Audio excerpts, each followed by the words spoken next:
Basta i-maintain mo na ganito. Gandang umaga po ulit. Ngayong basta ganyan. Sunday. Okay na yan. Basta ito inyong dito po kay Tatay Kulas na farm. Ito yung kasing edad ng ating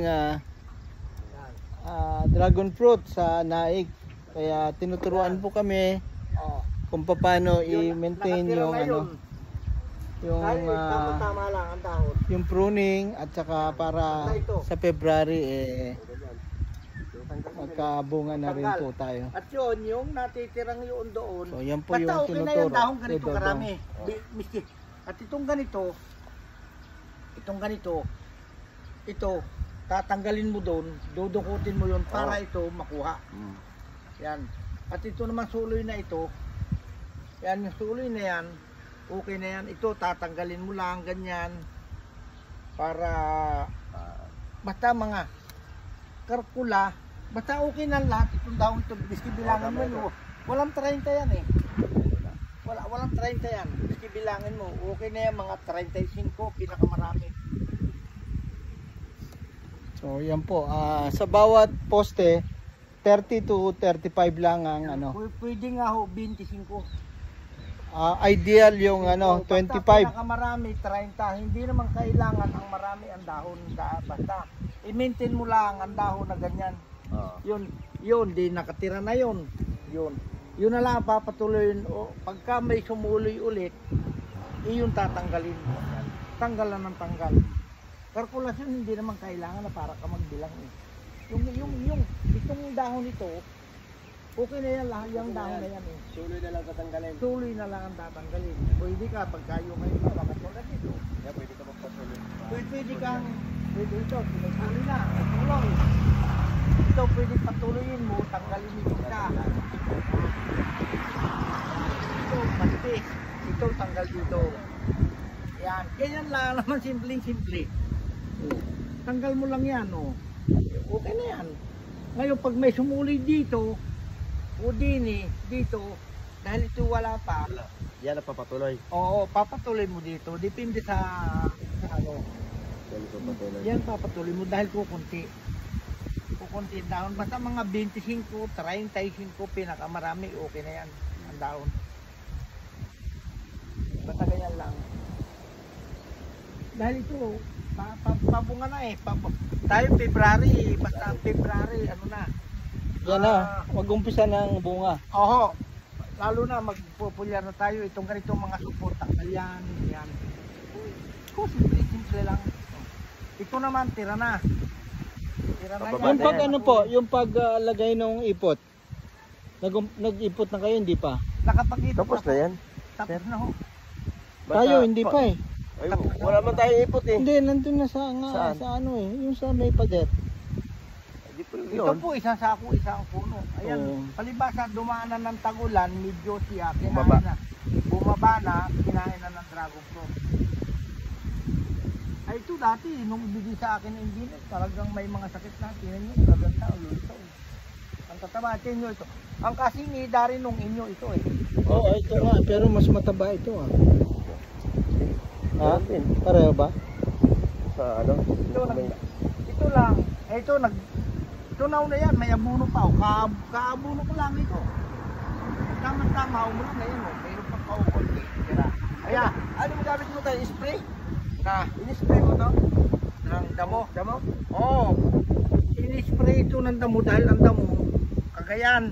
Ngayon, hindi namin makuha na ni Nunoy dahil nagtanim sila doon sa Alulod. Di ka ako ipabumba na. Ditong umulan, naka-stack na yung aking abono.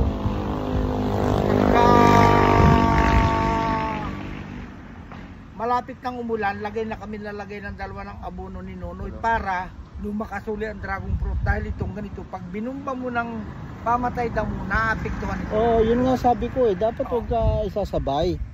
Ngayon, pagka naman umulan at kayo'y kumpleto sa pataba, ito nilagyan ko, atay nung isang buwan ito nilagyan ko ng abono eh. Para lumakas, uli siya, masa ulan na kaagad, nilagyan ko uli ng abono. 2 beses. Oo. Hindi ho, isang bali 2 buwan. Anong abono? Yung complete urea ho. Oh, Dahil ang complete complete ho, matagal matunaw. Ay, ito, natira nga complete eh. Ayun. Ayan.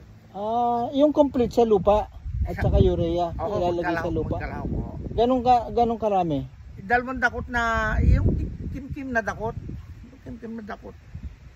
Ibubulagsak ninyo dito bago yung padalawang kim-kim uli. Basta para parehas. Hindi yung gayon. Dahil ang gayan marami.